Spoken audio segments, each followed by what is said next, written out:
Alam mo ba na may mga loan application na kahit wala pa pong 10 minutes is approved ka na agad. Sila yung mga mabibilis utangan. At yes po, legit po sila. At SEC registered pa po yung mga iba sa mga loan application na to. Kaya kung ikaw ay may biglaang gastos, may mga emergency, biglaang bayarin o kaya naman ay gusto mo lang na may pandagdag budget, may mga loan application po na handang magbigay sa'yo ng mabilis na cash. Kasi commonly po ngayon sa mga loan application, lalo't bago, mahirap silang mag-approve. Yung iba is hindi pa legit at malayo sa katotohanan yung mga services nila. Kaya sa video na to guys, ibabahagi ko po sa inyo yung aking top 5 loan application na pinakamabilis utangan at mabilis mag-approve ngayong 2025. Yung hindi ka na paaantayin pa ng kinabukasan para malaman mo kung approve ka or rejected. So dito guys sa vlog natin, sasabihin ko sa inyo kung magkano ang pwede nyong ma-loan sa first time at syempre kung gaano ito katagal bago bayaran. Pero bago natin guys puntahan itong aking top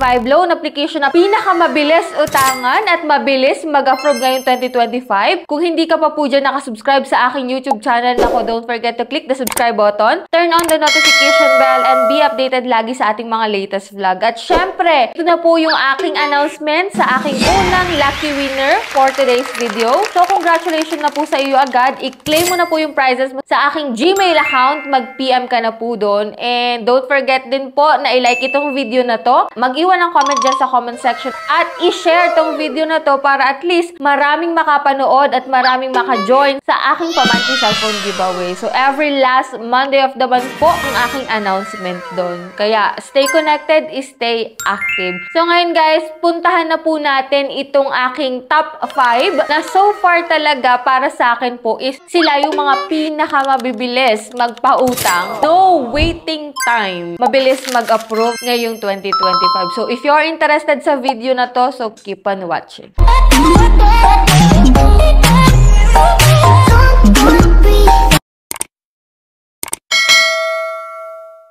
So, disclaimer po muna, no? So, hindi ko po kayo hinihikayat na umutang sa mga loan application na to. So, bali guys, sharing lang po tayo para at least meron po kayong guide kung sakali man po na kailanganin nyo ng pera. Just remember po na ang utang po ay responsibilidad. Kung wala ka pong inaasahang pambayad, ay wag ka na lang pong umutang. So, unahin na po natin guys itong isang loan application na kilala po sa legit at talagang mabilis mag-approve, which is ito po ay si Digido. So, ang approval time po ni Digido is from 5 minutes to 15 minutes lang. Pwede ka po ditong makautang from 1,000 hanggang 25,000 pesos. Sa unang loan mo po dito kay Digido is 0% interest kaagad. Ibig sabihin po kung 1,000 po yung inutang mo, 1,000 din po ang pwede mong ma-receive. At 1,000 na rin po yung babayaran mo. So sa repayment period naman po dito kay Digido, yun po ay nakadepende sa loan term na kukunin mo. So usually po is 7 days to 30 days po ang repayment period dito kay Digido. Kaya po kung ikaw ay first time na utang sa mga OLA, so itong si Digido guys ay isa sa pinakamabilis po mag-approve. At SEC registered pa po ito. Pero syempre, hindi naman dyan maiiwasan na wala kang maririnig na bad complaint about dito sa application na to. Basta ang masasabi ko lang guys, if ever na may pambayad ka na agad dito kay Digido, bayaran mo na po agad. Huwag mo na pong paabutin ng due date pa kasi mas lalo pa pong lalaki yung interest dito. So next na po natin guys sa isa sa pinakamabibilis talagang magpautang at mabibilis mag-approve ay itong si Finbro.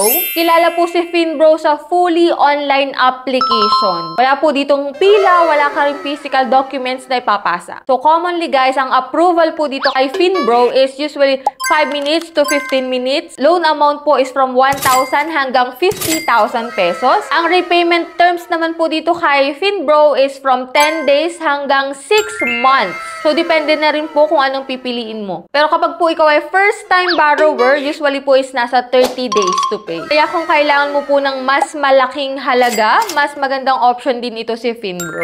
Pero much better po na manood ka muna ng reviews about dito kay Finbro. Kasi katulad po ng ibang loan application, meron din po ditong bad side comments. Hindi naman po talaga maiiwasan yun sa mga matatagal ng mga loan application. At dako na po tayo dito sa pangatlong loan application. Kung ikaw ay naghahanap dyan ng mabilis at may flexible terms, lalo na sa bayaran. Nako, ito po ay si Cash Express. Approval time is medyo mabilis, like 5 minutes to 10 minutes lang. Ang loan amount po dito na pwedeng ma-loan is from 1,000 pesos hanggang 20,000 pesos. May special offer po sila na 0% interest sa first 7 days po ng first loan mo kay Cash Express. So, ang repayment po dito is umaabot ng 7 days to 14 days. Kaya kung short term lang na pera ang kailangan mo at sure ka na mababayaran mo kaagad, swak po itong application na si Cash Express. At pang-apat po sa ating listahan ay si Juanhan. Marami na rin pong gumagamit dito kasi simple at mabilis po yung proseso. So, tumatagal lamang po ng 5 minutes ang approval dito. So, malalaman mo na kaagad kung ikaw ay approve or rejected. Dito naman po kay Cash Express, medyo malaki po ang first time loan mo, which is 2,000 to 15,000 pesos. Lalo na po kung ikaw po ay new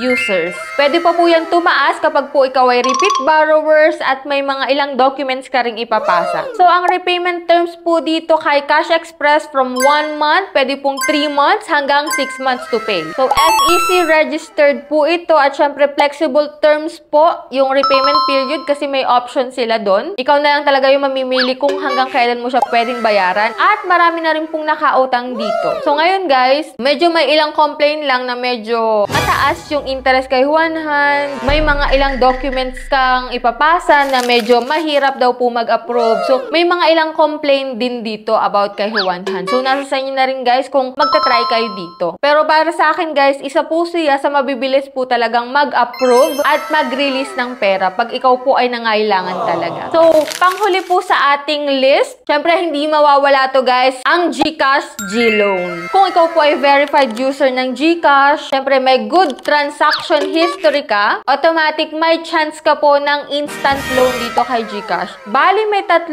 borrower services po itong si GCash, which is ang una nga po dyan ay si G-Credit, si G-Gives, at itong si G-Loan. Dito po ang approval time kapag po ikaw ay eligible na makautang dito. So, ang loan amount po dito kay G-Loan is from 1,000 to 125,000 pesos, guys. So, marami na rin pong nakagamit nito na repayable po siya up to 24 months. Ang kagandahan po dito kay G-Loan, syempre, kung may GCash ka, wala ka ng ibang ida-download na application. Sobrang convenient pa nito, guys, kapag po ikaw ay meron ng GCash at palagi mong ginagamit si GCash. So, yan po yung ating top 5 loan application na pinakamabilis utangan at pinakamabilis mag-approve ngayong 2025. So, ito guys is based lamang sa aking opinion. So, may kanya-kanya naman tayong top 5 dyan kung sino yung mabibilis para sa inyo. Nasa sa inyo na rin talaga guys kung maglo-loan kayo dito or hindi. So, bali guys, shinare ko lamang yung aking top 5 talaga na para sa akin is mabilis talagang magpautang. Pero tandaan nyo guys, wag po tayo basta-basta uutang kapag po wala tayong inaasahang pambayad. Wag po tayong padalos-dalos dahil mahirap pong magbayad ng interest lalo't napakalaki yung idinadagdag dyan. Kaya mas maganda pa rin guys na gamitin natin tong mga loan application na to kapag talagang kailangan natin pang emergency po talaga. So that's it. Yan lang po yung ating vlog for today. So i-announce ko na po yung ating second lucky winner for today's video.